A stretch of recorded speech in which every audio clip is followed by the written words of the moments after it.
3 action. Assalamualaikum warahmatullahi wabarakatuh. Waalaikumsalam. Bismillahirrahmanirrahim. Saudara dan pemirsa yang budiman, pada siang hari ini kita akan melakukan sebuah webinar dengan mengangkat sebuah judul Melawan Politik Dinasti Jokowi yang didukung oleh oligarki penguasa sepertiga kekayaan Indonesia, ekonomi Indonesia. Tema ini kita dukung berdasarkan pernyataan dari saudara Boy Thohir yang dia mengatakan bertekad akan memenangkan Pilpres 1 putaran, dan dia mengklaim didukung oleh 9 oligarki termasuk dia, yaitu yang mempunyai kekayaan sepertiga ekonomi Indonesia. Tentu pernyataan ini apakah mengkonfirmasi atau sedang bersombong atau menantang rakyat, seolah-olah dia akan bisa menguasai pemenangan Pilpres dalam 1 putaran.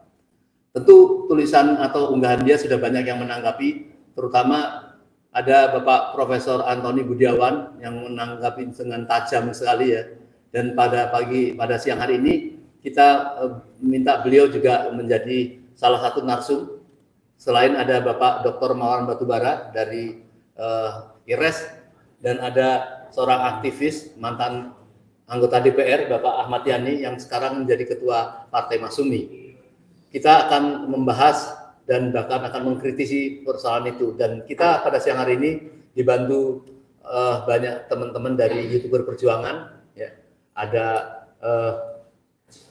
Aji, ada Salwa, ada Mimbartuk, ada anti oligarki, ada Masumi, ada Racikan, banyak ya, tidak bisa saya sebut satu-satu ya. Semoga ada One TV One. Insya Allah akan berjalan lancar pada siang hari ini. Kami mohon kepada Bapak Prof. Antoni Budiawan untuk memberikan paparannya di depan. Silakan. Oke.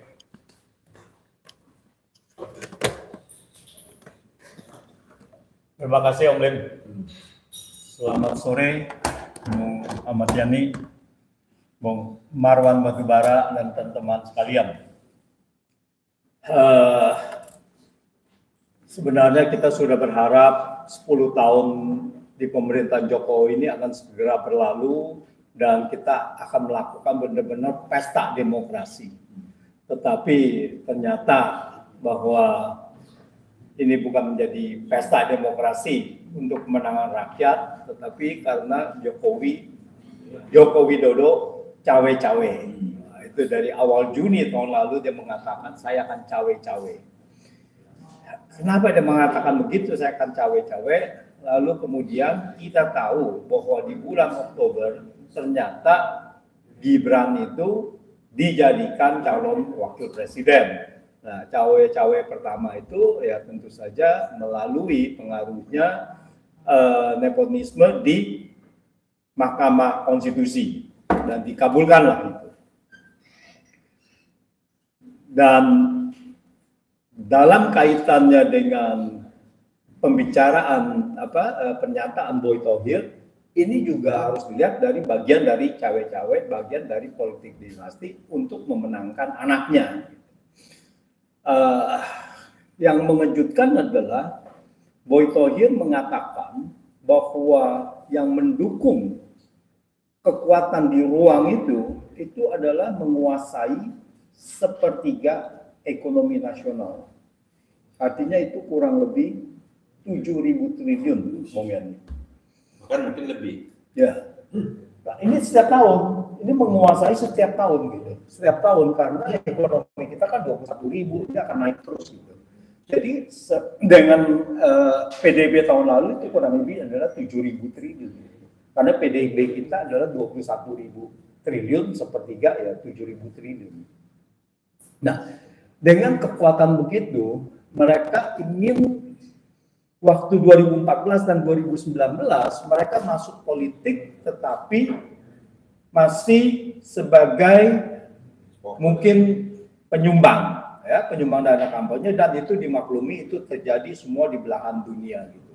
Tetapi kalau dia masuk kepada politik praktis dengan mendukung dan memenangkan, itu artinya bahwa dia akan masuk kepada pemerintahan, akan duduk juga di dalam pemerintahan dengan atas nama awalnya adalah relawan, tetapi tentu saja kita tahu relawan Erick Thohir alumni Amerika Serikat ya, dan kita tahu Erick Thohir sudah di dalam kabinet dan ini kelihatannya akan diperluas, dan kita tahu di kabinet ini juga banyak dari pengusaha-pengusaha, apakah itu dia sebagai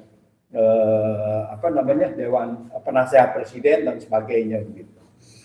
Jadi ini sudah terang-terangan ini. Jadi artinya apa? Indonesia masuk kepada transformasi menjadi negara oligarki benaran gitu. Jadi sudah tambah tedeng aling-aling lagi, sudah benar-benar, dan itu menurut Boy Thohir didukung oleh Jarum Group, Sampurna Group, Adaro Group, lalu ada yang namanya wanita terkaya di Indonesia yaitu Ninin katanya, Ninin Subianto ya. Kalau nggak salah itu adalah United Tractor ya, atau United Tractor atau Trakindo, saya tidak begitu jelas gitu. Trakindo ya. Nah, inilah. Jadi cawe-cawe ini sudah sedemikian rupa, ini adalah sudah mau mencengkeram Indonesia, mencengkeram negara Indonesia, dan pertanyaannya adalah apakah dengan penguasaan ekonomi sepertiga ekonomi ini mereka belum cukup, di mana 168 juta orang Indonesia, penduduk Indonesia pada tahun 2022 itu hanya memperoleh 10% dari ekonomi nasional gitu. Jadi kalau kita lihat pendapatan per kapita yang tadi 168 juta orang itu kurang lebih pendapatan per kapitanya 12 semuanya 10% ya, 10% dan dia di 30%. Itu bisa berbanding 1 berbanding 500.000 rasionya, pendapatan rata-ratanya. Jadi kekayaannya itu sudah mencomplang dan jauh melebihi kesenjangan sosial di zaman penjajahan Belanda. Penjajahan Belanda itu cuma baru sekitar 300 kali gitu.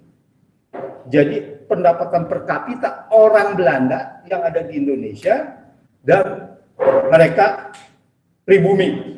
Dan sekarang kita lihat pribumi itu 168 juta hanya menikmati 10% dari ekonomi nasional. 10% itu adalah kurang lebih 210 triliun dibandingkan mereka, 2.100 triliun dibandingkan dengan 7.000 triliun, tetapi dia hanya sekitar mungkin 100 orang gitu.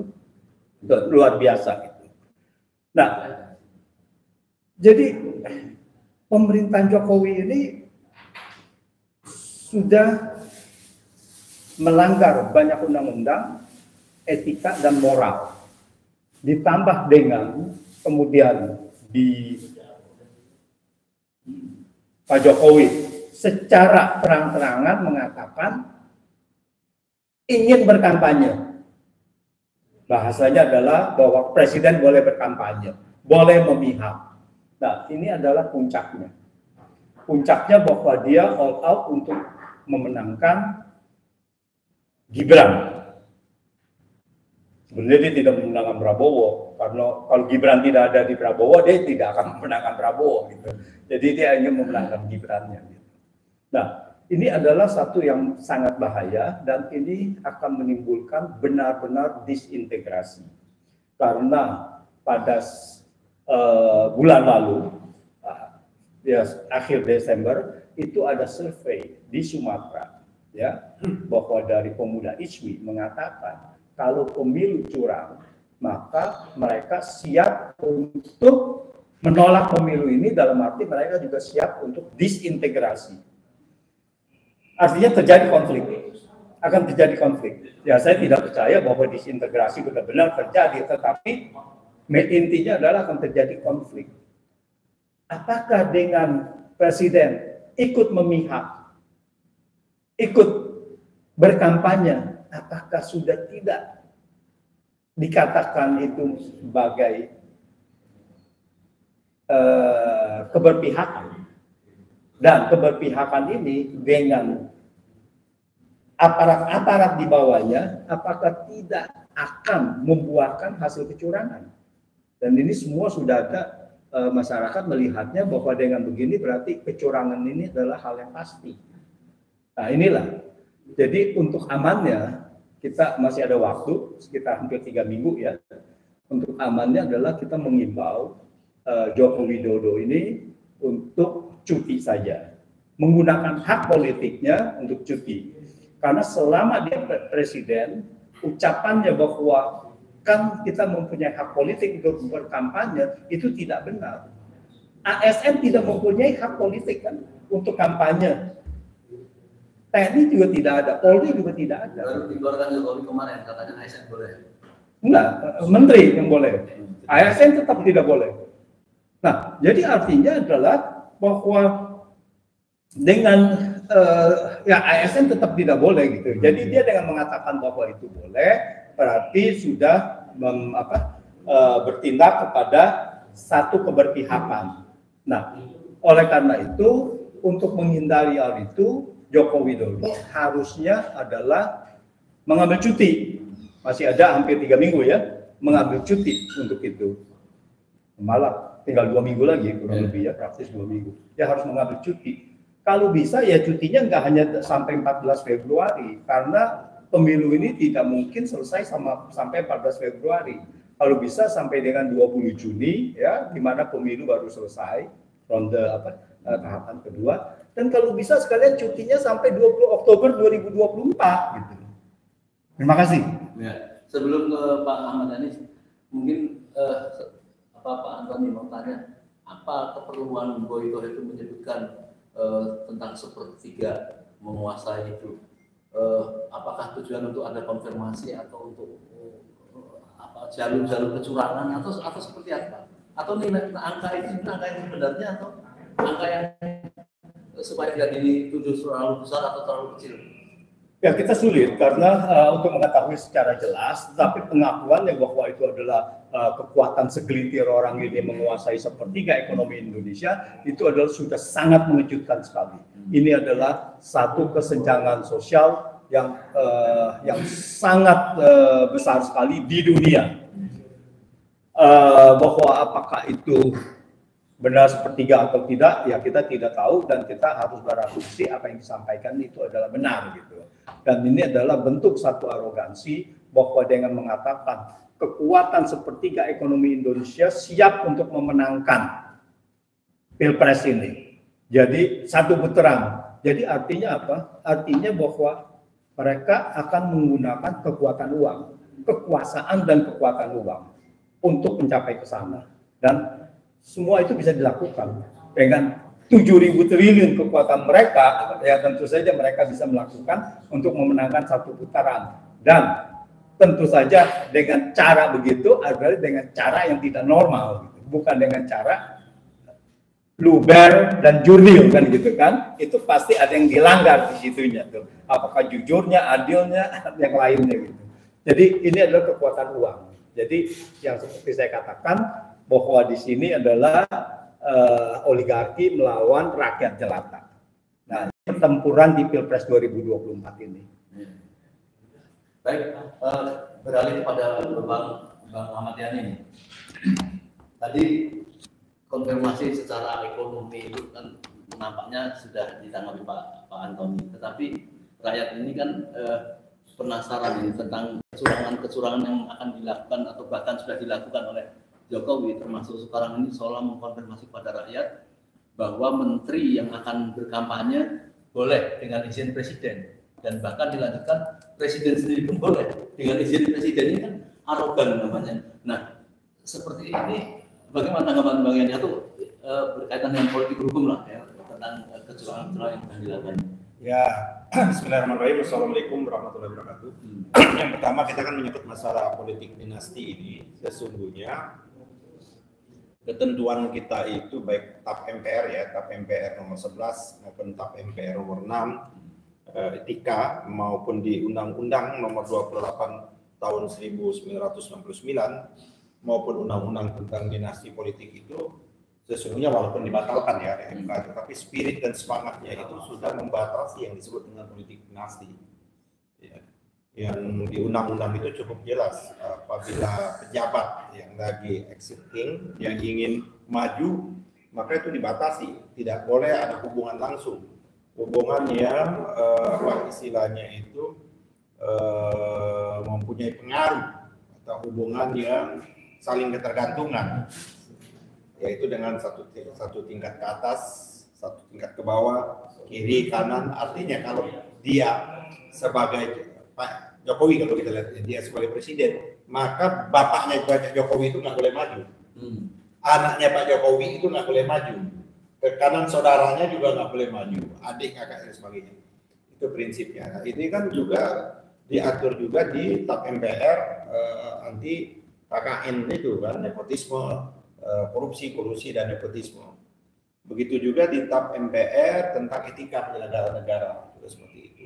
Nah, tapi ini kan semua ditabrak, semua ditabrak, dianggap tidak ada artinya aturan-aturan ini yang sedemikian rupa yang telah dia buat dengan pengorbanan yang luar biasa oleh kawan-kawan reformasi, ya, darah, air mata dan nyawa, untuk menumbangkan rejim Orde Baru yang di ujungnya Pak Harto itu ada praktek nepotismenya, yaitu di terakhir di kabinetnya itu selama lebih hampir 30 tahun di ujung di kabinet itu dia mengangkat yang namanya Mbak Tutut menjadi Menteri Sosial, mengangkat Bob Hasan jadi Menteri apa yang kerabat dan sebagainya seperti itu.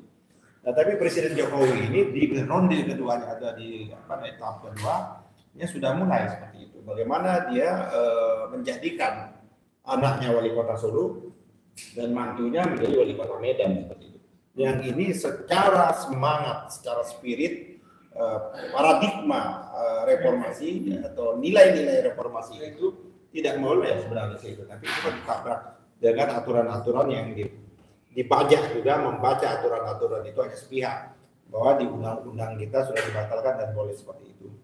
Yang kedua juga ada ingin melangsungkan, kan politik dinasti ini sesungguhnya ingin melangsungkan kekuasaannya terus-menerus seperti itu. Ya kalau itu dibolehkan, jadi kalau Pak Jokowi ini yang 10 tahun dia berkuasa, nanti si Gibran ini jadi wapres, ya kan, dia bisa mungkin wapresnya 10 tahun juga, setelah itu running lagi presiden 10 tahun berikutnya, setelah itu anaknya, artinya itu yang itu bisa 40 tahun, bisa 50 tahun seperti itu untuk menguasai republik ini. Nah, selain itu ada, kenapa hal ini dia ingin lakukan? Karena proyek yang dia inginkan pada diri dia langsung itu kan gagal. Apa proyek yang dia inginkan itu adalah melanjutkan masa jabatan presiden yang juga itulah tema reformasi kita, menurunkan atau membatasi jabatan presiden dari yang boleh berkali-kali dibatasi menjadi 2 kali. Itu juga mau ditabrak oleh Pak Jokowi dengan menggunakan cara berbagai macam langkah dan sebagainya yang 3 periode. Kita lihat berapa banyak pejabat-pejabat Polda itu mengkampanyekan untuk 3 periode. Gagal 3 periode, dia ingin bahwa memperpanjang masa jabatannya. Gagal juga masa jabatannya, itulah yang dikemukakan oleh Prof. Antoni tadi, dia ingin cawi-cawi. Dan kita sebenarnya cawi-cawi, pernyataan cawi-cawi ini sudah menyatakan dia bisa dikualifikasi melanggar pasal 9 Undang-Undang Dasar kita. Pasal 9 itu kan presiden itu supaya kita nggak salah ya, sebelum memangku jabatan dia bersumpah tuh. Sebelum memangku jabatan presiden dan wakil presiden bersumpah menurut agama dan berjanji. Sumpahnya itu apa? Ya, demi Allah saya bersumpah akan memenuhi kewajiban Presiden Republik Indonesia dengan sebaik-baiknya, seadil-adilnya, memegang teguh Undang-Undang Dasar dan menjalankan segala undang-undang dan peraturan dengan seluruh-seluruhnya. Ini kan ada kata-kata sebaik-baiknya, seadil-adilnya, seluruh-seluruhnya seperti itu. Nah, artinya presiden memang nggak boleh. Presiden itu kan dia bukan presidennya kelompok tertentu. Dia presidennya Republik Indonesia, presidennya tadi 200 berapa Prof? 80 juta. 280 juta Indonesia. Dia presidennya Partai Masyumi, dia presidennya Partai Golkar, dia presidennya Partai PDIP, Partai Demokrasi Indonesia Perjuangan dan lain sebagainya seperti itu. Oleh karena itu maka tidak boleh sesungguhnya presiden itu mengkampanyekan seperti itu. Kalau dia mau kampanye, ini ada undang-undang dulu, kita buat di Prof, saya ingat betul. Tapi sayang lagi-lagi malapetaka bangsa kita ini banyak juga kena MK. Kita buat juga kalau pejabat daerah, ya kan, bupati, waktu itu masih bupati, wali kota, gubernur, mau maju masih jabatan maka dia 6 bulan sebelum maju dia harus mundur. Itu kita buat pada waktu itu. Tapi ada yang mengajukan pada waktu itu pejabat gubernur di Lampung, di MK dibatalkan. Tapi yang lebih lucu lagi, yang melaksanakan yang mau kekuasaan eksekutif dia tidak dilarang, malah DPR yang dilarang. Kan DPR itu tidak punya akses terhadap kekuasaan, baik anggota DPR maupun anggota DPRD, dia tidak punya akses mengelola uang yang ada di eksekutif itu. Justru sebaliknya, justru DPR-nya dilarang, DPD-nya mundur, eksekutif boleh. Ini yang menurut saya Mungkin saya potong sebentar Pak Yani. Ini masyarakat ini kan penasaran. Tadi Pak Yani juga menyampaikan sebenarnya tidak boleh, Sebenarnya kepastian hukumnya itu seperti apa sih? Misalnya seorang menteri atau siapa yang sedang mau menjadi cawapres atau capres, kan mestinya dia kan cuti, tapi kan faktanya diperbolehkan. Terus mestinya seperti apa masyarakat? ada sebenarnya gini, ada dua hal ya. Kalau dia menteri ya, ini kena kita ini kan pemilu kita ini serentak ya. Kalau dia menteri itu kebetulan ketua umum partai, boleh nggak dia kampanye untuk partainya? Boleh.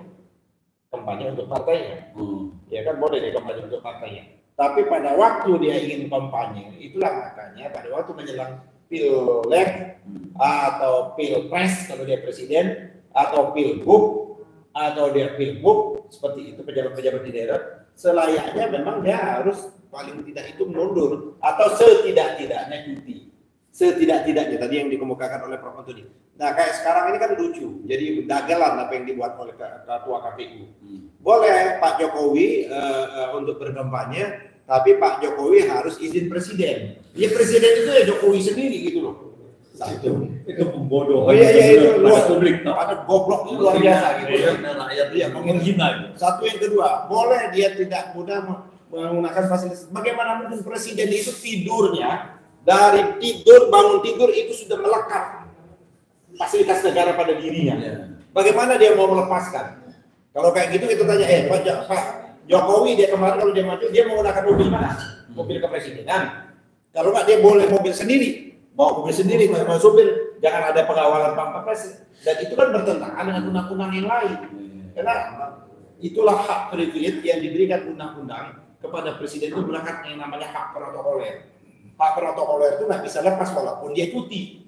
Nah itu tetap melekat seperti jangankan presiden, anak presiden pun masih melekat hak protokoler. Oleh karena itu supaya tidak menurut saya supaya ini memang dia menerapkan betul sejujur-jujurnya, seadil-adilnya memang selayaknya cuti dan tidak ada urusannya pemerintahan menjadi vakum. Kenapa? Karena ada wapres. Wapres tidak ada kepentingan. Ya sudah cuti aja dia sudah melaksanakan dia tidak berkepentingan dan kekuasaannya dalam menjalankan roda pemerintahan itu dilaksanakan oleh wapres. Pernah terjadi? Tidak pernah terjadi. Kalau presiden itu berangkat ke luar negeri, acting presiden dalam negeri itu wapres. Seperti itu. Jadi bukan hal yang kiamat kalau seperti itu. Jadi sekarang seolah-olah kalau presiden ada seolah-olah terjadi kevakuman pemerintah. Enggak ada kevakuman seperti itu. Itu yang Pak Omlim ya. Jadi menurut saya argumentasi apa yang dikemukakan oleh Pak Jokowi berkali-kali masuk dalam pasal wilayah impeachment, masuk wilayah pemakzulan. Gitu. Banyak hal pasal-pasal ya kan, banyak keterangan tindakan perbuatan yang dilakukan oleh Pak Jokowi ini sudah betul-betul melanggar sumpah dan janjinya. Oleh karena itu saya betul-betul menghimbau kepada kawan-kawan DPR, gunakanlah hak menyatakan pendapat itu. Gunakan hak menyatakan pendapat dan tidak ada hubungannya kita mau pemilu enggak? Impeachment hal yang tersendiri yang namanya ini pemilu lain. Karena menyelenggarakan pemilu ini bukan Pak Jokowi. Yang menyelenggarakan pemilu ini adalah badan yang disebut mandiri di Undang-Undang Dasar itu KPU. Proses impeachment boleh sampai kapan impeachment? Sampai tanggal 20 Oktober masih bisa dilakukan. Kenapa? Harus kita memberikan pelajaran. Harus memberi pelajaran kepada presiden-presiden yang akan datang dan tidak boleh melanggar konstitusi. Itu yang bab yang pertama. Bab yang kedua pernyataannya Erick Thohir. Menurut saya itu dia kecilkan angkanya. Sepertiga itu, Pak Antoni. Sesungguhnya para oligarki ini ya kan? Tidak sepertiga. Saya tahu hampir kalau kita mengatakan 80% lah, para oligarki ini sudah berpihak. Dia sudah 80% itu sudah menggunakan seluruh daya, potensinya, sumber dayanya untuk memenangkan pasangan tertentu. Dalam hal ini adalah 02, ya kan? Apa yang dikemukakan oleh Boy Tohiri itu dia hanya memperkecil aja seperti itu. Nah, oleh karena itu menurut saya tadi Pak Profesor Antoni sudah menyatakan ini memang melawan peradaban manusia. Dari sejak dulu biasanya para pemilik uang, para kapitalis, para oligarki, dia tidak terlibat langsung ke dalam. Dia hanya memberikan sponsor, dia ada bagian itu, tapi tidak. Di Indonesia kali ini dia mau terlibat langsung. Dulu dia cukup kendalikan saja. 9 orang ketua umum partai dia bayar, tapi sekarang dia ikut mau jadi pemain juga. Ini tidak pernah dalam sejarah politik Indonesia. Tapi ini mulai sejak rejimnya Jokowi. Zamannya rejimnya SBY, para oligarki, dia duduknya di belakang. Sekarang dia mau tampil ke depan. Jadi dia kekuasaan ekonomi yang dia sudah ambil sedemikian rupa. Mereka besar bukan karena kerja keras. Kalau kita mau jujur, para konglomerat ini mereka besar bukan karena kerja keras, bagaimana kerja kerasnya rakyat, tapi mereka sukses karena menggunakan fasilitas-fasilitas negara, menggunakan akses yang luar biasa, baik dalam sumber daya alam maupun sumber daya ekonomi. Dia mendapat hak-hak privilege untuk mendapatkan utang di perbankan dan sebagainya seperti itu. Tapi nggak apa-apa, kita catat pernyataannya Boy, ini kan tidak akan lama lagi, nanti penggantian rejim ini kita usut dan bila perlu kita tangkap mereka itu, ya kita masukkan mereka itu ke penjara. Banyak kejahatan-kejahatan yang sudah kita laporkan. Ada kejahatan vaksin, ya kan? Jangan lupa ada kejahatannya Boto. Nah, itu orang yang lupa ada Boto itu, membajak alun lagi kejahatan-kejahatan di bidang pertambangan, perkebunan dan sebagainya. Oleh karena itu mereka oligarki ini memang ketakutan betul kalau terjadi rejim ini, karena mereka takut dimasukkan penjara. Saya kira nanti kita buat saja kalau rejim ini berganti, apakah itu Pak Anies, apa Pak Ganjar, IKN itu kita buat penjara, buat penjara buat mereka itu. Kita masukkan ke penjara di IKN itu sendiri. Ya, baik, saya tahan dulu. Jadi saya setuju sekali, clear sekali tentang Boy mengeluarkan angka ini pasti orang tidak jujur kan pasti ada maksud tentang menghasilkan dan membesarkan. Itu clear, saya setuju ya. Kemudian nanti saya akan kejar lagi masalah bagaimana tentang Gibran tetap masuk hasil dari MK yang masyarakat tentu menilai cacat. Itu sudah apa nanti saya kejar itu. Saya ke Pak Marwan dulu nih. Pak Marwan, saya tahu bahwa Pak Marwan sangat banyak sekali melakukan penelitian terutama tentang tambang dan mineral. Jadi sekarang sudah dikatakan oleh bahwa itu seolah mereka menguasai data Indonesia itu sepertiga. Nah, sebenarnya mereka mulai seperti itu. Apa orang pernah melihat cara ilegal yang disampaikan Pak Ahmad Yani atau boleh dikatakan mencuri atau tidak terdeteksi oleh negara atau seperti apa? Bagaimana dunia? Ya, sebelum saya jawab itu saya perlu menyapa dulu ya pembicara dan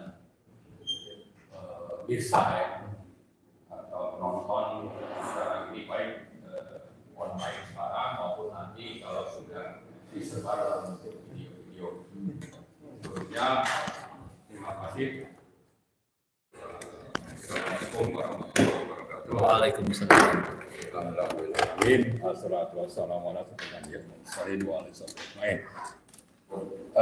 Baik, saya mau perjelas dulu nih judul ya.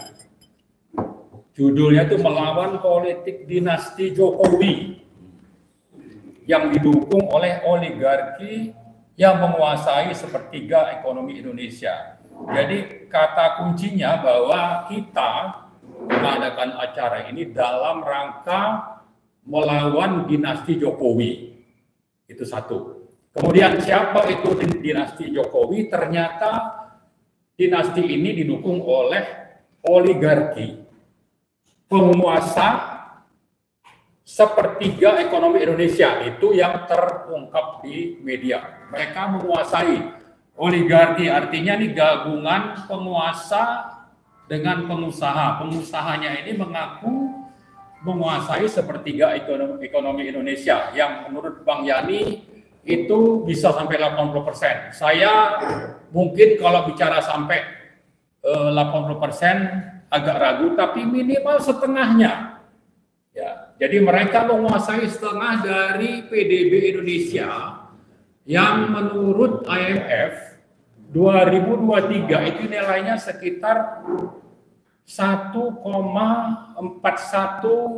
triliun dolar atau kira-kira itu sama dengan 21,855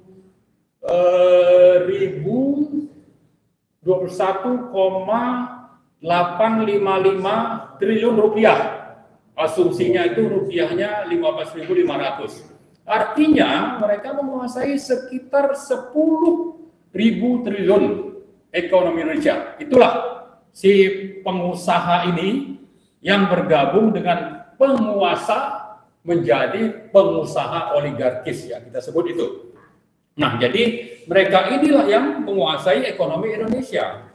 Nah, tapi kita perlu mencatat pernyataan ya, Boy Thohir itu harus kita artikan sebagai pernyataan yang arogan, sekaligus menunjukkan bahwa mereka ini bagian dari penguasa, ya, atau gabungan dari pengusaha dengan penguasa yang arogan, yang ingin melanjutkan dominasi perpolitikan Indonesia ke depan.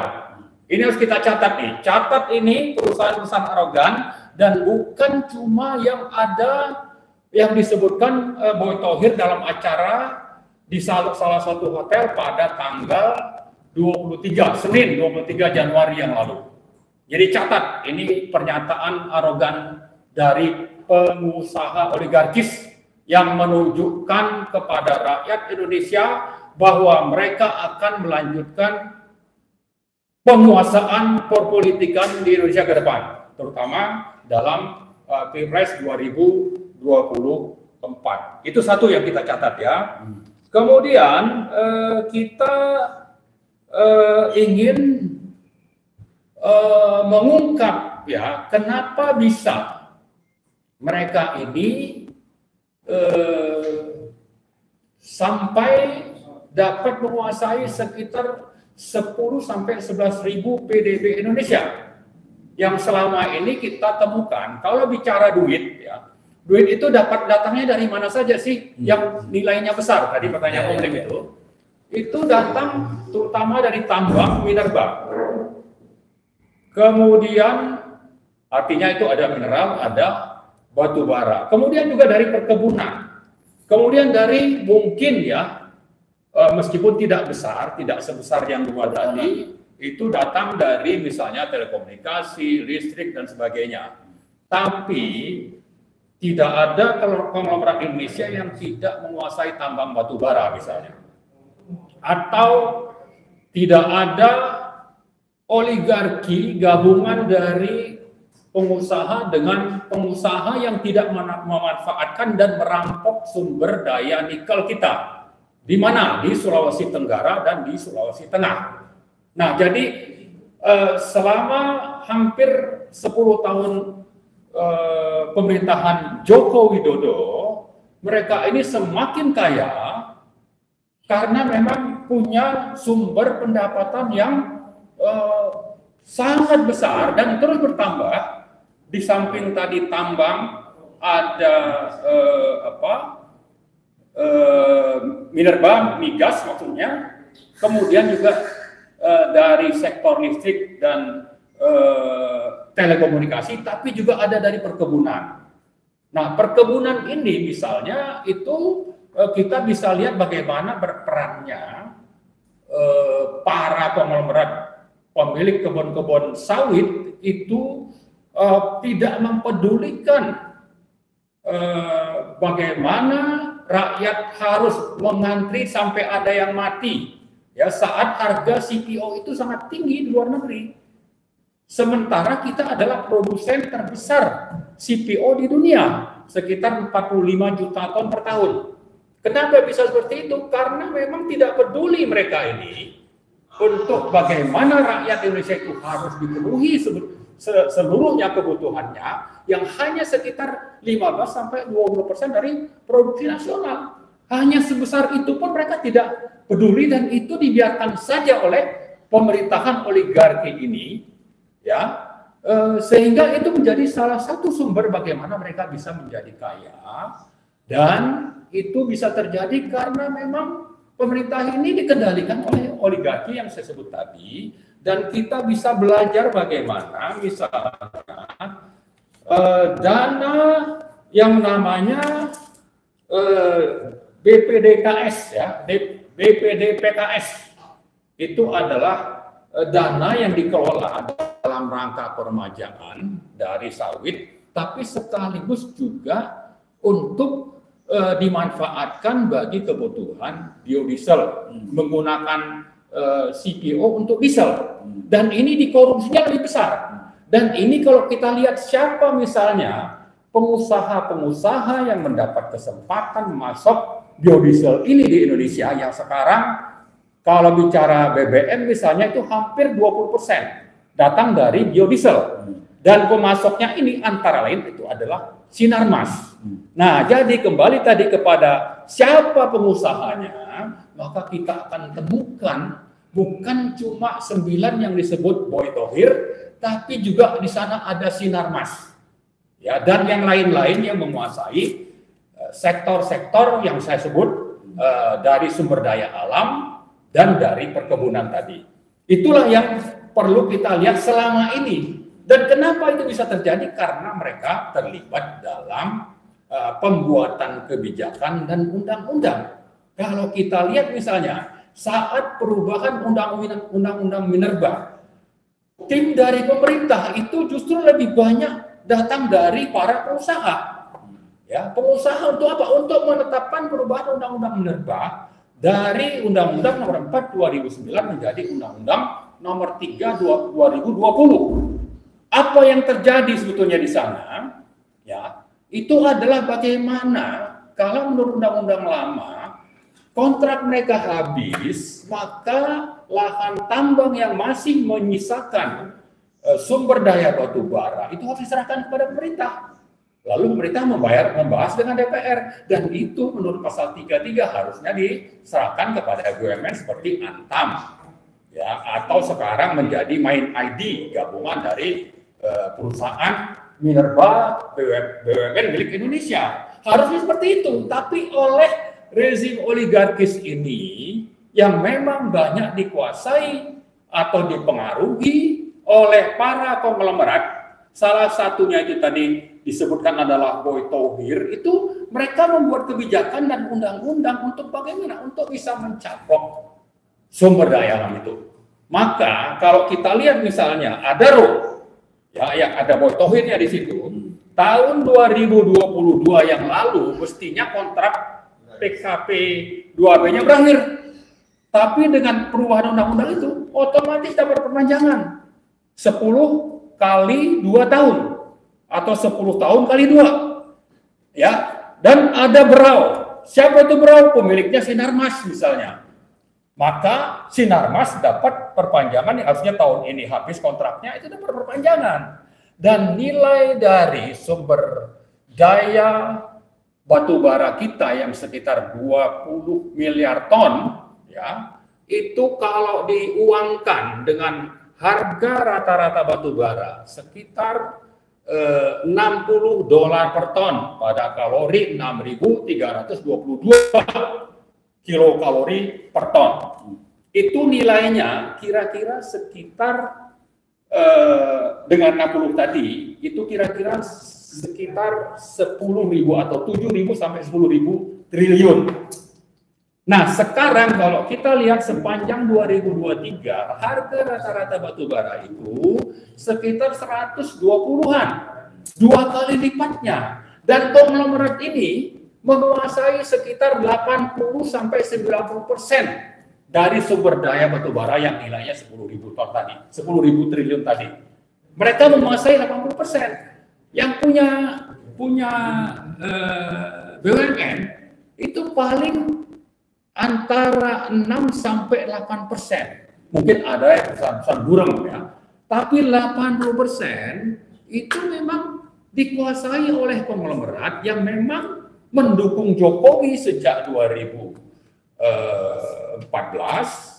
2019, dan sudah menyatakan dukungan di 2024. Maka kalau tadi Om Lim tanya dari mana duitnya, itu salah satu sumber besar, ya. Dan mereka dengan uang yang besar itu bisa membeli pejabat dan bisa membayar para penguasa yang ada di pemerintahan Indonesia. Nah, jangan lupa saat Undang-Undang Minerba dibentuk itu yang mimpin antara lain adalah Menko yang namanya Airlangga Hartarto misalnya. Nah, itu di sektor batubara. Kalau kita bicara di nikel, ini lain lagi ceritanya, ya. Ini juga sama bahwa mestinya Perpres 33 itu dikuasai oleh Antam, ya, antara itu terutama Antam yang memang sudah menguasai lahan sejak dulu, tapi lahannya itu pelan-pelan dicaplok oleh konglomerat, didukung oleh aparat negara. Lalu kita misalnya ingat setahun yang lalu ada penyeludupan nikel sampai 5 juta ton. Kenapa itu bisa terjadi? Dan dari mana itu tambangnya? Ternyata tambangnya itu antara lain berasal dari tambang milik Antam yang dicaplok lalu diseludupkan. Siapa? Kenapa ini bisa terjadi? Karena didukung oleh aparat. Siapa pelakunya? Ya konglomerat dan orang-orang yang ada di partai politik. Nah, saya sedikit lagi soal bagaimana misalnya ini bisa terjadi, ya. Dan kita bicara tadi tentang batu bara, bagaimana itu aset ribuan triliun bisa dikuasai oleh konglomerat, dan mayoritas itu sekarang mendukung paslon nomor 2 karena memang bagian dari oligarki yang dipimpin oleh Joko Widodo, ya. Maka untuk bicara tentang nikel yang sangat dibanggakan sebagai objek hilirisasi, ya, bahwa ada biji timah tidak mau diekspor seperti sebelumnya, tapi diolah, lalu ini diklaim sebagai keberhasilan. Padahal yang terjadi hanya 1/4 hilirisasi, dan ini sudah dikaji oleh teman-teman di UI, lembaga kajian LPMUI. Ada kajiannya itu hanya 1/4, ya. Jadi jangan klaim ini bangga bahwa ini sesuatu yang sangat hebat, bukan, ya. Belum lagi kalau kita baca, ya, ternyata pemerintah itu sangat banyak memberikan insentif kepada siapa? Kepada perusahaan-perusahaan konglomerat dan Cina, termasuk smelter. Saya sebutkan tadi, kita punya BUMN di nikel, tapi itu hanya sekitar 5-10% saja porsinya. Yang lain itu adalah konglomerat yang bergabung dalam pendukung atau yang diklaim oleh tadi Boy Thohir, dan juga pengusaha-pengusaha investor smelter Cina yang ada di Indonesia. Nah, apa yang diberikan oleh pemerintah dalam bentuk insentif kepada sektor atau industri nikel Indonesia itu bebas bea masuk karena mekanisme master list. Kedua, bebas royalti. Ketiga, tax holiday. Keempat, bebas PPN. Kelima, bebas pajak ekspor. Keenam, bebas PPh 21. Iuran izin tinggal terbatas. Ini karena banyak pekerja-pekerja industri nikel kita itu datang dari Cina daratan, yang bayar gajinya saja itu di Cina, tidak di Indonesia. Dan karena itu PDRB wilayah Sulteng, ya, Tengah dan Tenggara itu ya memang tidak terlalu banyak meningkat.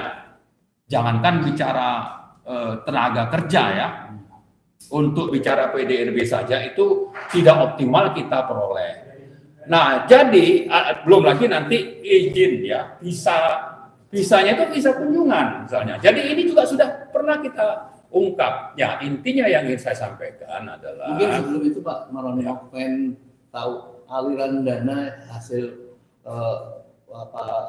hilirisasi tadi misalnya dari apakah, ya, pelaku smelter sama hilirisasi ini perusahaan yang sama atau tidak, dan aliran dana masuk ke pemerintahnya itu jelas atau tidak? Ya, jadi kalau bicara pendapatan negara, ya, di sektor yang sudah mapan seperti migas, itu negara itu dapat antara 50 sampai 60% dari pendapatan kotor. Misalnya dapat $1 miliar, maka negara itu dapat sekitar 500 sampai 600 juta dolar, ya, antara 50 sampai 60%. Tapi kalau di nikel, ya, memang smelternya ada di sini, tapi dengan banyaknya insentif tadi yang disebutkan, maka Indonesia itu hanya dapat sekitar 20 sampai 25%. Kemana sisanya? Ya kepada konglomerat, kepada aparat pendukung oligarki, dan paling besar itu ya ke Cina. Karena Cina lah yang menjadi tujuan ekspor barang seperempat jadi tadi, Cina lah yang menjadi investor di smelter-smelter, tapi Cina yang menjadi investor ini pula yang mendapat insentif. Jadi negara itu ya dapatnya nanti. Itu pun kalau memang masih ada sisa tambangnya. Nah, belum lagi ya, kalau bicara nikel ini, sebetulnya ada kejahatan sistemik oleh rezim ini, misalnya ya, melarang ekspor bagi penambang-penambang lokal domestik karena katanya sudah ada hilirisasi. Tapi mereka dipaksa menjual dengan harga yang lebih rendah dari harga yang tercatat misalnya di bursa London, ya, tentang harga nikel. Dijual dengan harga lebih murah kepada para pemilik smelter Cina ini.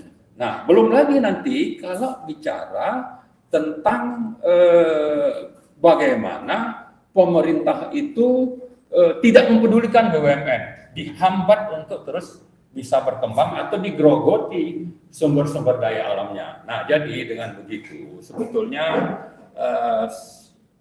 saya sudah menjawab, mudah-mudahan ya, kalau dari sawit tadi uang-uang besar itu ada di tambang SDA, maksudnya ada di sawit, mungkin di listrik, ada di telekomunikasi, dan itu sudah terjadi, dan itu bisa dilihat kalau ingin diaudit. Nah, masalahnya siapa yang akan audit? Nah, tapi yang lebih penting adalah kita kembali tadi ke judul dari acara kita ini, bahwa klaim Boy Thohir itu di samping arogan, tapi ini juga menunjukkan bahwa oligarki ini akan melanjutkan kebijakan yang merampok SDA Indonesia ini. Misalnya kita bicara tentang perkebunan, lahannya milik negara, tapi rakyat harus mati untuk mengantri misalnya saat harga tinggi. Kenapa? Karena memang pemerintah itu tidak berdaya menghadapi oligarki ini. Dan ini akan terjadi. Pemerintah klaim hilirisasi, tapi siapa yang menikmati? Ya oligarki. Karena saya tadi kelupaan bahwa memang ada smelter, ada saham Indonesia, tapi kalau ditelusuri sahamnya ini adalah saham nama samaran. Perusahaan mungkin terdaftar di mana, karena di balik itu ada pejabat-pejabat negara, apakah itu dari kepolisian, ya, oknum-oknum nih, ya mungkin dari pemerintahan atau dari angkatan, ada dari TNI dan sebagainya, dan juga dari partai. Mereka bisa disusupkan ke sana, dan saya punya teman, saya kira Pak Antoni juga pernah diceritakan ini, bagaimana ya pejabat-pejabat negara itu disuap dengan dapat saham di perusahaan-perusahaan smelter. Dengan begitu urusan lancar, termasuk dalam mengendalikan harga dalam negeri yang lebih rendah dibanding harga pasar. Nah, dengan begitu ya, kembali tadi pernyataan Boy Thohir ya, bahwa yang akan terjadi kalau kita tidak melawan rezim oligarki dan pengusahanya sudah mendeklar arogansi untuk menang satu putaran, ya, kalau kita tidak lawan ini, maka siap-siaplah perampokan ini akan berlanjut. Makanya saya setuju dengan Pak Antoni, kita sudah jelas ini ada pertarungan antar kelas yang menguasai ekonomi, menguasai uang, dan ingin menguasai politik, dilawan rakyat yang tidak berdaya karena uangnya terbatas, dan dipaksa untuk menerima berbagai kecurangan dan perampokan yang mereka lakukan. Nah, pada kesempatan ini saya menghimbau, mari kita bergabung dalam kelas rakyat tertindas, rakyat miskin yang jumlahnya sekitar 25-60 juta kalau menurut ukuran BPS, yang per harinya itu 550 rupiah per hari per bulan per kapita, dibanding misalnya kalau bicara Bank Dunia itu jumlahnya itu menjadi 168 juta karena patokannya adalah $2 per hari per kapita. 1,1 juta di bawah 1,1 juta per orang per bulan. Ya, jadi artinya begini, kalau kita ingin kedaulatan negara ditegakkan, SDA itu dikuasai oleh negara untuk sebesar-besar kemakmuran rakyat,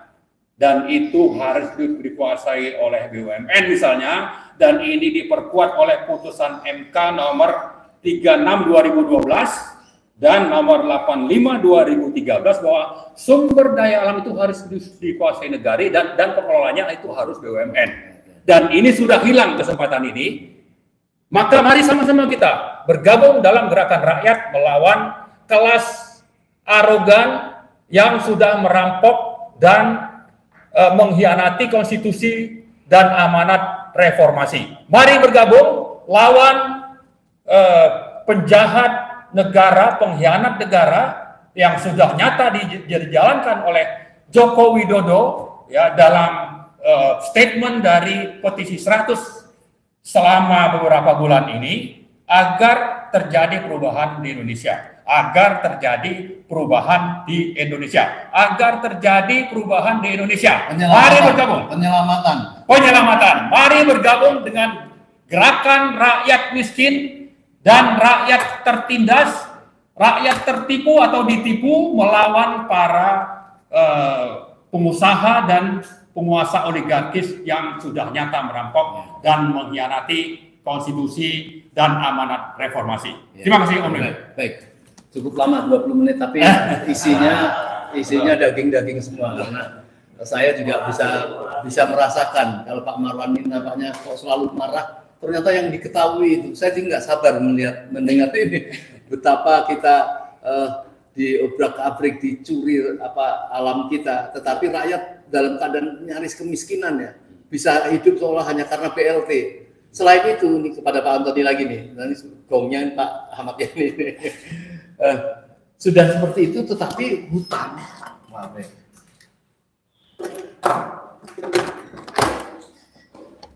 hutan sudah melampaui dari aturan-aturan yang sudah ditetapkan dalam konstitusi, tetapi masih seperti itu. Maka apa yang dilakukan Boy Tohir tadi, pernyataan seperti itu menurut saya pernyataan yang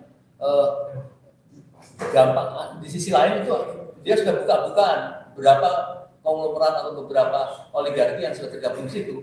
Rakyat sudah tinggal bisa memetakan aja kalau kurang ajar dengan seperti apa Pak? Ya, jadi memang ini sudah terlalu nyata dan sudah terlalu vulgar menyatakan apa? Perang kelas yang tadi katakan antara bahwa oligarki ini sudah terang-terangan untuk masuk kepada politik praktis. Jadi seperti Bung Yani juga tadi katakan, jarang sekali bahwa mereka itu berpolitik praktis. Jadi kalau mereka memang mau berpolitik praktis, seharusnya yang normal adalah mereka masuk partai politik lalu meninggalkan bisnisnya secara ini ya, fungsi dan sebagainya gitu. Jadi tidak memakai itu. Tapi ya sekali lagi bahwa ini adalah memang apa yang dikatakan Pak Marwan tadi, bahwa kepentingan dari politik ini adalah akhirnya kepentingan uang. Akhirnya ke sana gitu. Yang tadi saya katakan bahwa sepertinya ekonomi, penguasaan ekonomi, sepertinya mereka ternyata belum cukup gitu. Lalu mereka mau mau menguasai lebih lanjut. Ini sangat berbahaya. Kita punya ekonomi ini sudah, kalau saya hitung Gini koefisien kita dari pendapatan itu sudah, perhitungan saya udah lebih dari 0,6. Gini koefisiennya 0,6. Dengan pernyataan dari Boy Thohir kemarin, itu kelihatannya lebih dari 0,6. Ya, dengan segelintir orang itu yang di dalam ruangan menguasai 30% ekonomi Indonesia, ini memicu kesenjangan sosial yang sangat tinggi sekali. Gini koefisien apa artinya? Dengan di atas 0,5 itu sudah rentan terhadap konflik sosial. Di atas 0,5. Di atas 0,6 seperti sekarang, tinggal tunggu pemicu dan akan terjadi konflik sosial. Mereka ini tidak sadar, mereka ini hanya menganggap bahwa mereka berkuasa, atau seandainya pun terjadi konflik sosial, mereka tidak peduli. Karena mereka mempunyai jet pribadi, tinggal mereka mengungsi dengan satu keluarga dan sebagainya. Kasihanlah dengan yang lain-lainnya yang harus mengalami konflik sosial tadi. Nah, ini kita mengimbau bahwa pemerataan ini adalah salah satu tujuan dari kita semuanya, pemerintah yang penguasa ya, tujuannya adalah satu, memberikan pemerataan. Dengan satu orang per kapita itu triliunan, itu sudah lebih dari cukup, dan ini sudah lebih dari dari mereka yang ada di negara maju. Ini sungguh luar biasa. Ini yang namanya baru greedflation.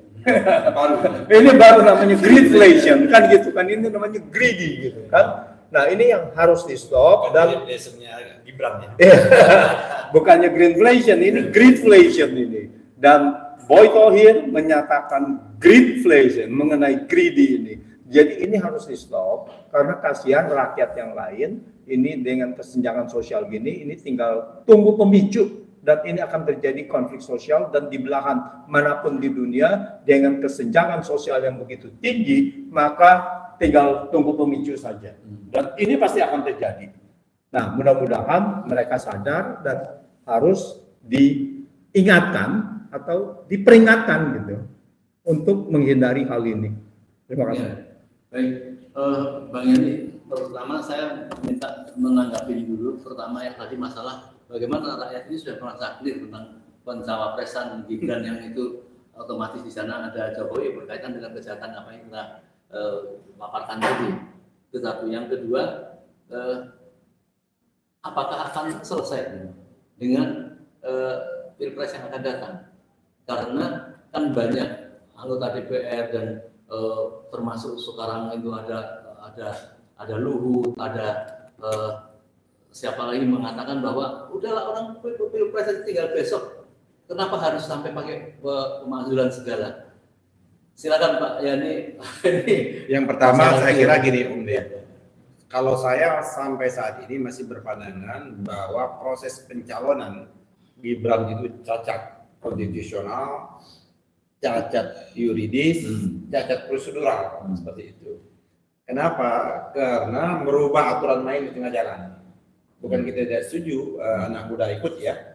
Ya kan, Bung Karno jauh di bawah 40 tahun, tapi mereka kan memang betul-betul anak-anak muda zaman dulu, anak-anak muda yang berprestasi, berjuang. Kita kan nggak tahu nih anak-anak muda Gibran ini jejak rekamnya gimana, kita juga nggak tahu. Sepanjang konyong dia karena kebetulan anak Jokowi, ya seperti itu, kita tidak melihat juga jejak rekam sebelumnya. Dia maju sebagai wali kota Solo dan bersumpah 5 tahun. Dia udah hianati sumpah yang pertama. Bagaimana kita bisa memberikan kepercayaan kepada orang yang sudah mengkhianati dan tidak menepati janjinya? Karena pada waktu dia lantik dan disumpah menjadi wali kota Solo itu berjanji tadi sebagaimana presiden itu untuk melaksanakan pemerintahannya selama 5 tahun. Karena pilkada itu 5 tahun, bukan untuk 2 tahun. Ya. Terus yang kedua adalah karena boleh saja memang Mahkamah Konstitusi menyatakan bahwa keputusannya final dan binding dan mengikat. Tapi putusan Mahkamah Konstitusi terikat juga dengan pasal 6 Undang-Undang Dasar, pasal 20 Undang-Undang, pasal 5 Undang-Undang Dasar, dan pasal 20 Undang-Undang Dasar. Bahwa Mahkamah Konstitusi tidak boleh menabrak pasal 5 kekuasaan membentuk undang-undang itu ada di DPR, kekuasaan membentuk norma itu ada di DPR, pasal 20 juga seperti itu. Mahkamah Konstitusi tidak diberikan mandat satu kalimat pun di Undang-Undang Dasar itu untuk membentuk norma. Jadi sekarang ini dia menyatakan bahwa umur 40 tahun atau ya kan, dan atau pernah menjabat itu kan norma. Itu kan tidak bisa, dia harus ditindaklanjuti dengan pembentukan undang-undang, pembentukan norma. Yang diberikan membentuk warna itu presiden dan DPR. Makanya pada waktu itu sedang rame-rame, saya menyarankan Pak Jokowi supaya ini tidak cacat, ya kan? Segera keluarkan aja Perpu pada waktu itu, supaya ya kepala mau main itu jangan tanggung-tanggung gitu, ya kan seperti itu. Nah, jadi yudikatif dia kuasain, ya kan ada paman. Di legislatif dia punya perangkat ininya, pasukannya, di eksekutif ya dia sendiri. Ya, ditambah lagi KPU, ini kira-kira kita catat aja, bagaimana KPU bisa menerima pada tanggal pendaftaran sampai akhir pendaftaran itu peraturan KPU tentang syarat wapres dan capres itu belum dirubah sama sekali. Itu kan tidak boleh. Kenapa KPU bisa melakukan menolak dulu kita 16 partai politik ini kita membentuk yang namanya GMPG, Gerakan Melawan Politik Genocide itu, karena ada urusan-urusan seolah administrasi kayak gini, ada 16 partai politik yang tidak boleh ikut pemilu gitu. Nah, hal yang sama sesungguhnya harusnya dilakukan kepada Gibran, karena aturannya seperti itu. Jadi menurut saya ini ada dua yang ditabrak itu, termasuk KPU sendiri. Tapi kan tetap dipaksakan. Memang dia ini apa namanya secara prosedural dia seolah-olah dia sah, tapi secara substansi ya dia tidak sah. Menurut saya tuh Gibran ini dia membawa cacat terus menerus. Ada kemungkinan di dalam Pilpres ini akan terjadi. Bisa jadi luar biasa. Nah, terus yang kedua menyangkut masalah impeachment, masalah pemakzulan, ini dua hal yang berbeda. Pemakzulan ini apabila presiden dianggap sungguh-sungguh telah melanggar pasal 7, pasal 9 tadi, seperti itu ya, itu 7A kan jelas itu ada perbuatan tercela. Nah, kalau kita mau lihat Pak Jokowi itu baru ngomong pada waktu hidangan makan siang atau makan pagi, bangunan 3 calon ini, dia menyatakan bahwa dia akan netral, tidak akan memihak seperti itu. Walaupun kalau kita lihat dari duduk yang berhadapan-hadapan itu kan Anies, yang kiri kanan enggak, itu kan 2-3 di kiri kanan.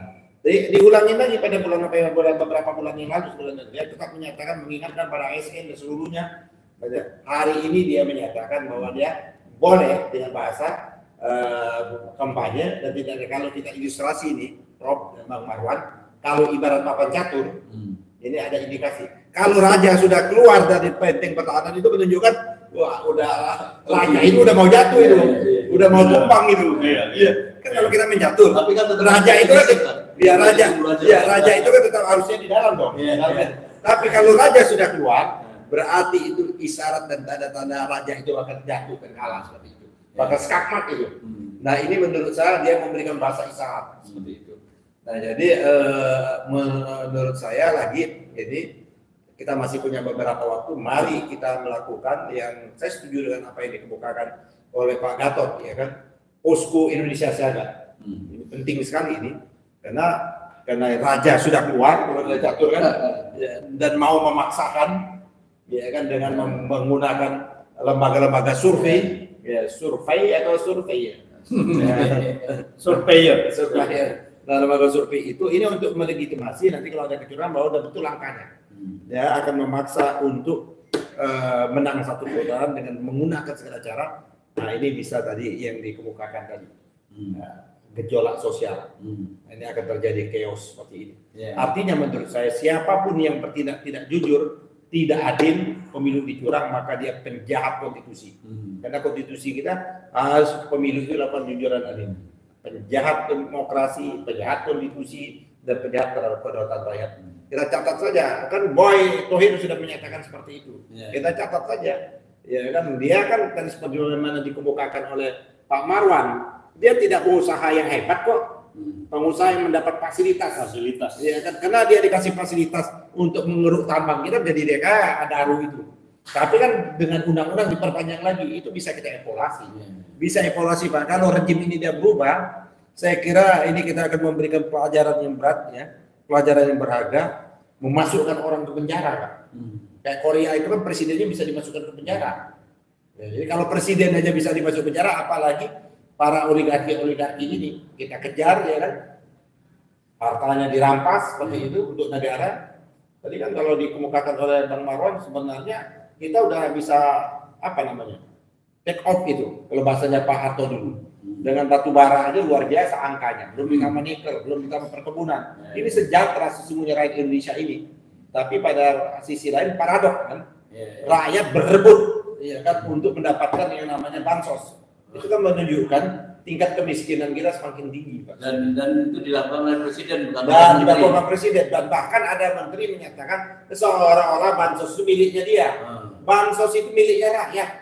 Kalau negara tidak mampu mensejahterakan rakyat, belum mampu mensejahterakan, memakmurkan rakyat, maka pemerintah wajib yang namanya memberikan apa namanya bantuan sosial, wajib mensubsidi dan lain sebagainya. Sekarang kan listrik kita naiknya berkali-kali. Zaman Jokowi inilah yang naik listrik berkali-kali, naik BBM berkali-kali. Ini Pak Prof. Antoni kan sudah menulis beberapa kali pada waktu itu dengan Bang Marwan. Pada waktu harga BBM turun dunia, BBM kita tidak diturunkan. Ya, katanya mengikuti pasar seperti itu. Berapa selisih margin yang diuntung? Artinya pemerintah memeras rakyat, pemerintah melakukan kejahatan terhadap rakyat, karena rakyat membeli harga yang tidak sesuai dengan harga yang turun seperti itu. Ini banyak, Pak. Kita sudah kumpulkan ini, data ini. Tinggal nunggu aja. Lonceng kematian itu sudah semakin dekat seperti itu. Yang penting harus merebut dulu kan. Ya, oleh karena itu kepada rakyat menentukan itu masalah. Saya setuju dengan Saifullah Fatah.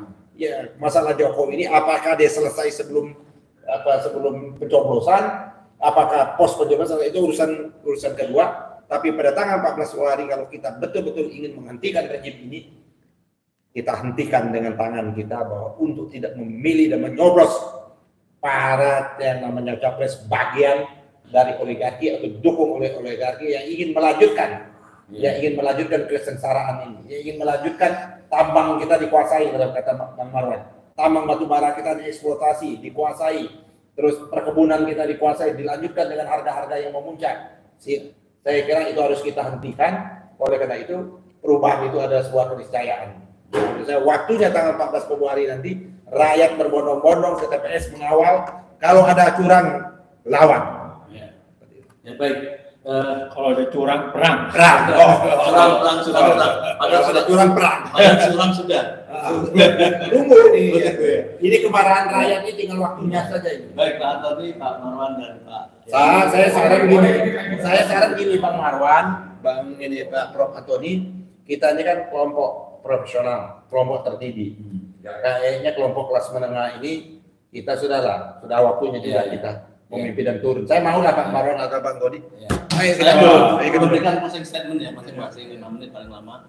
Terutama mengomentari dari judul tema kita sekarang ini. Boy Tohir bertekad untuk memenangkan pemilu 1 putaran. Dan dengan membuktikan bahwa mereka mempunyai kekayaan apa yang disampaikan, ternyata setelah kita bongkar kan luar biasa kejahatan itu dari perolehan mereka. Nah, bagaimana untuk mengantisipasi ini? Karena kita tahu sekarang ini pasal nomor 2 ke daerah-daerah punya akan miliaran, ternyata tidak ada yang datang di dalam suatu acara itu. Apakah itu mau dijadikan 1 putaran? Bagaimana logika membangun? Silakan 5 menit Pak Antoni, kemudian sama dekat Pak Antoni ini ya. Habis ini Pak Marwan. Ya, itu mengenai retorika 1 putaran menurut saya hanya menjilat saja. Menjilat di situ kepada di situ hadir ya Pak Prabowo ya. Itu menjilat saja bahwa kami akan memenangkan 1 putaran. Tetapi sebetulnya mereka tidak ada daya untuk memenangkan itu. Mereka cuma ada uang. Mereka ini bukan politikus. Mereka tidak ada grassroots, tidak ada apa. Paling mereka untuk menggunakan politik uangnya gitu kan. Nah ini yang harus dijaga. Kekuatan mereka cuma uang. Mereka tidak ada gitu. Nah, bahwa mereka ini mengatakan bahwa itu akan memenangkan dan sebagainya, itu dalam bentuk penjilatan, di mana kalau mereka itu menang dan mereka tahu bahwa menang ini adalah tentu saja berkolaborasi dengan Joko Widodo, kan gitu kan ya. Yang ini yang sebetulnya mempunyai kekuatan, bahwa dia mempunyai kekuatan dari angkatan-angkatan, maksudnya dari ASN dan sebagainya begitu. Nah, kalau tadi sudah dikatakan kalau ada kecurangan dan ini akan ada disintegrasi, ini harus benar-benar dipikirkan. Kita benar-benar mengharapkan Joko Widodo ini jangan berpikir picik, ya, berpikirlah sebagai negarawan gitu. Karena apa? Karena rakyat sudah tidak bisa dibendung lagi. Ini kemarahan rakyat ini sudah akan memuncak kalau sudah melihat begini gitu. Dan tadi dikatakan dengan ada kesenjangan sosial yang begitu besar, tinggal tunggu pemicu dan kita tidak mengharapkan bahwa itu terjadi. Janganlah mereka itu menantang seperti itu gitu. Pak Harto aja yang begitu kuat akhirnya juga terjadi gitu.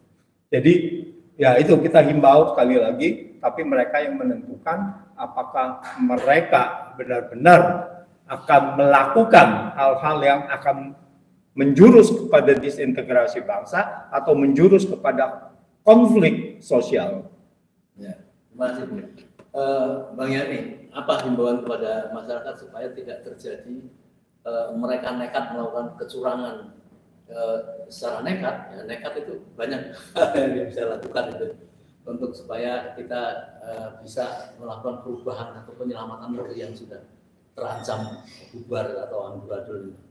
Yang pertama tentunya kepada seluruh rakyat Indonesia, karena kita sudah mengalami sama-sama mengalami ya kan penderitaan ini hampir 10 tahun ini, ya kan, tidak hanya rakyat bawah saja, rakyat menengah dan hampir seluruh rakyat Indonesia, hanya segelintir orang yang menikmati seperti itu dikemukakan tadi 10-20%. Oleh karena itu kita menggunakan hak kita untuk betul-betul untuk menghentikan rejim ini, maka kita gunakan hak politik kita pada tanggal 14 Februari itu dengan satu, ya kan, kita tidak memberikan dukungan kepada paslon, kepada partai politik yang bagian dari rejim dan bagian dari oligarki. Ya, itu yang pertama. Yang kedua adalah menjaga TPS kita masing-masing, ya, seperti itu. Gunakan alat catat kita, gunakan handphone kita foto dan lain sebagainya. Kalau terjadi kecurangan di tempat, tadi kata Pak Antoni, kalau saya lawan, perangin seperti itu. Dan kita himbaukan juga, kasihan nih kepada KPPS, jangan mau saudara hanya diperalat, ya kan, seperti itu, hanya digaji, dikasih uang, disogok. Nah, seperti itu akhirnya melakukan kejahatan dan anak akan berhadapan dengan saudara-saudara Anda sendiri, akan berhadapan dengan tetangga sendiri, kawan sendiri karena di TPS yang bersangkutan. Oleh karena itu catat, potret, foto, ya kan, sebarkan dan kita viralkan. Dan insya Allah saya sudah dengar banyak relawan yang punya platform platform digital, ya. Platform digital ini untuk memberikan ruang kayak dari kawan-kawan Muhammadiyah ada, terus kawan-kawan Pak Kamsari dan sebagainya. Itu pada waktunya nanti akan membuka platform-platform digital untuk rakyat Indonesia memoto dan melaporkan semuanya. Insya Allah pada waktunya rakyat akan bergerak seperti itu. Tinggal kita laporkan karena itu ada kesadaran semua. Kalau membuat platform digital kan mahal, tapi mereka sudah punya, mereka ingin mewakafkan, mensedekahkan programnya digital mereka untuk biar rakyat foto langsung nanti akan dilaporkan ke platform-platform digital yang macam-macam yang punya seperti itu. Nah, kita kawal sampai ke rame-rame dari TPS, kita lihat betul jangan sampai di tengah jalan dibelokkan, ya kan, sampai ke kecamatan. Dan insya Allah saya kira oligarki akan selesai nanti pada tanggal 14 Februari. Jadi masyarakat diimbau untuk bersabar mengawasi sampai selesai. Jangan sampai ada kecurangan dan sampai pemotretan foto kan, hampir rata-rata kan di seluruh rakyat Indonesia kan sudah punya handphone, ya, dan hampir rata-rata handphone itu sudah punya kamera. Nah, saya kira kan mereka juga akan menyaksikan kita seperti ini. Mari kita bergabung dan kita akan membentuk dukungan, mendukung apa yang sudah dikampanyekan oleh Jenderal Gatot Nurmantio untuk membentuk pos Indonesia Siaga. Saya sudah bentuk di mana-mana pos Indonesia Siaga juga. Kita bentuk di mana-mana. Kalau ada yang kurang kita dapat kita lapor di situ, kita untuk mengawal. Insya Allah saya yakin betul sehebat-hebatnya dia mau merekayasa, tapi masih ada yang di atas Tuhan yang Maha Esa, Allah Subhanahu Wa Taala. Tentu akan dengan gerakan kita bersama kezoliman ini akan kita hentikan, keserakahan ini juga akan kita hentikan, Iya. ketidakjujuran ini kita akan hentikan seperti itu. Kalau tidak, apa yang dikemukakan oleh Prof. Antoni, saya seyakinnya Pak Antoni bahwa Indonesia akan berakhir dengan sendiri. Mungkin negara kita akan tinggal sejarah sebagaimana Uni Soviet pada waktu itu, Yugoslavia. Oleh karena itu, karena kita cinta betul pada negeri ini, karena kita cinta betul pada NKRI, mari kita teriakkan kalau ada curang bahwa dia penjahat konstitusi, bahwa ada curang dia penjahat demokrasi, dia curang ada penjahat kedaulatan rakyat. Seperti itu. Jadi rakyat bilang ini dia penjahat konstitusi, ini dia penjahat demokrasi, ini dia ada penjahat kedaulatan rakyat. Jadi pendukung paslon yang dikhawatirkan berbahaya untuk negeri ini, dia juga penjahat juga. Penjahat, siapapun yang mendukung baik mendukung sekecil apapun, sebesar apapun, dia bagian dari yang akan menghancurkan negeri ini. Iya. Oleh karena itu, mari kita lawan bersama-sama. Luar biasa, terima kasih Bang Hendy. Terakhir Bang Marwan ini. Yang jelas saya yakin tidak ngebrak meja lah.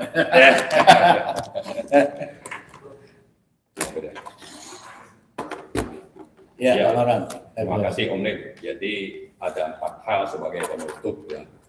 Pertama, bicara KKN yang dilakukan oleh rezim bersama pengusaha hitam terlibat kejahatan, kebijakan, dan pembentukan undang-undang, itu salah satu contoh nyatanya adalah bagaimana dana BPDPKS sawit tadi ya.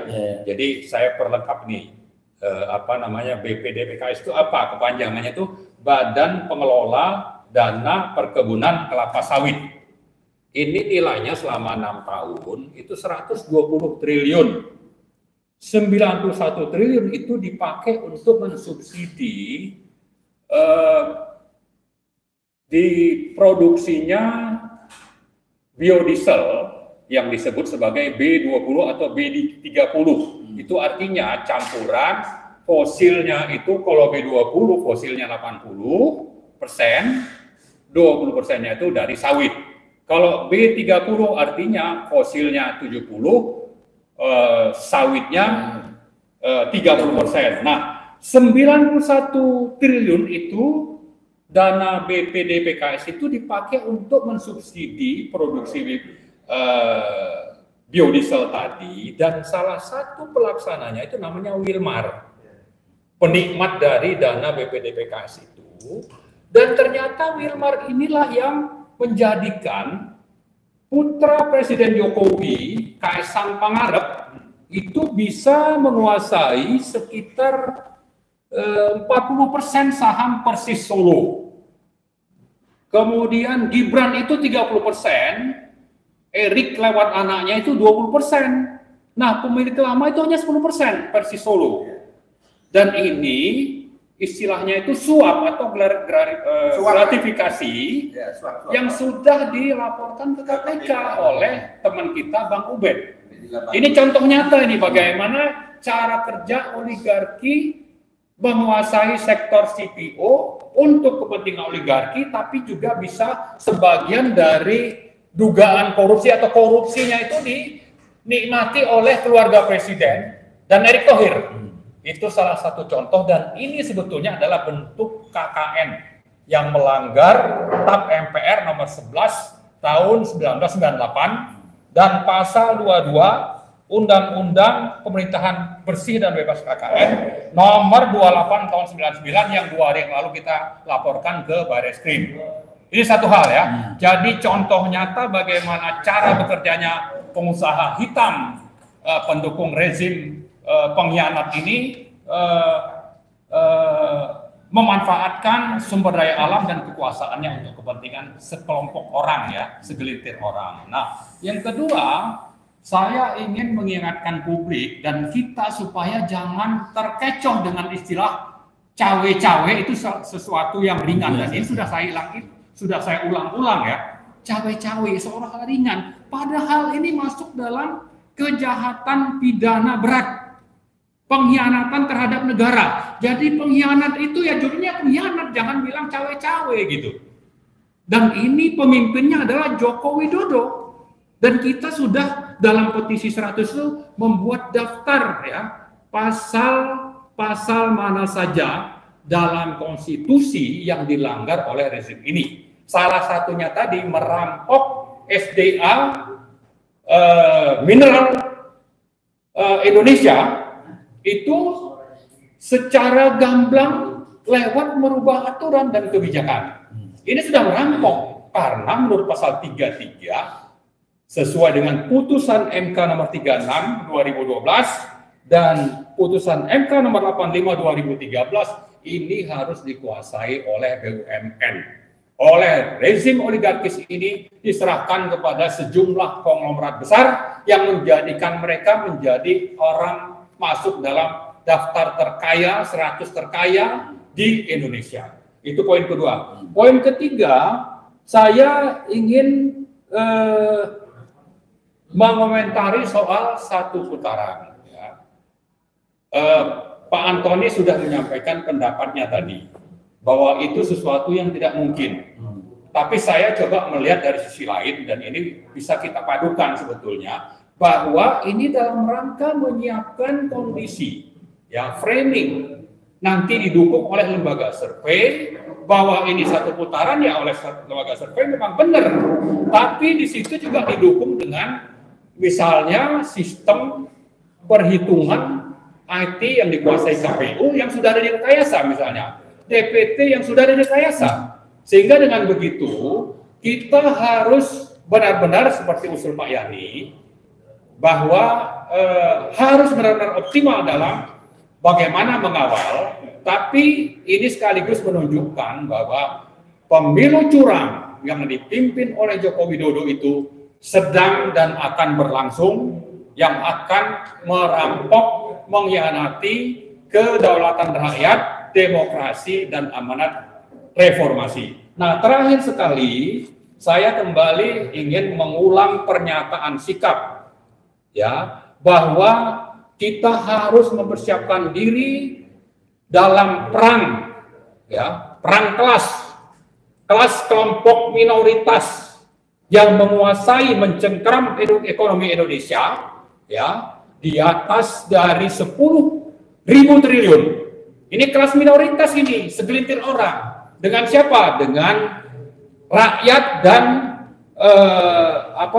rakyat jelata, ya, dan kelas menengah ke bawah. Kita harus bersatu melawan kelas pencengkeram ekonomi, sumber daya alam, dan berbagai sumber daya ekonomi lainnya yang sekarang sedang dijalankan oleh rezim Joko Widodo. Jadi intinya mari siapkan diri Anda, tidak hanya siap untuk datang ke TPS, tapi juga siap menghadapi perang kelas yang tampaknya ini sudah ditabuh gongnya oleh Boy Thohir. Ya, Anda harus siap karena mereka sudah menyatakan perang antar kelas, bahwa mereka menguasai ekonomi, bisa menguasai penguasa, mereka juga bisa menguasai sistem bagaimana ini bisa dicapai, ya, target ini, dan sebaliknya kita memang tidak berdaya, tapi kalau kita bersatu dalam jumlah yang besar, saya kira kita bisa mengalahkan mereka. Itu saja, terima kasih. Terima kasih. Pemirsa, saudara sekalian, luar biasa dari 3 narasumber kita pada siang sore hari ini, bahwa salah satu penyelamatan awal itu adalah kita harus ikut serta di dalam pilpres, ya, yang memang akan berjalan, yaitu dengan bertanggung jawab mengawal. Itu adalah perubahan atau pengamanan Indonesia sejak awal. Kalau kita di pilpres saja sudah dicurangi lagi dan dikuasai oleh mereka, makin berat kita akan meminta pertanggungjawaban terhadap kejahatan-kejahatan yang telah dipaparkan oleh petisi 100, ya, di dalam pemakzulan itu. Semoga Allah makin sayang kepada kita sekalian apabila kita memang tidak suka kepada ketidakadilan, tidak suka kepada penjajahan, untuk menegakkan keadilan, kezaliman dan lain sebagainya. Insya Allah kita masih akan bertemu sebelum pilpres, ya, untuk mengawal masyarakat tetap menindaki atau melawan ketidakadilan. Assalamualaikum warahmatullahi wabarakatuh. regional area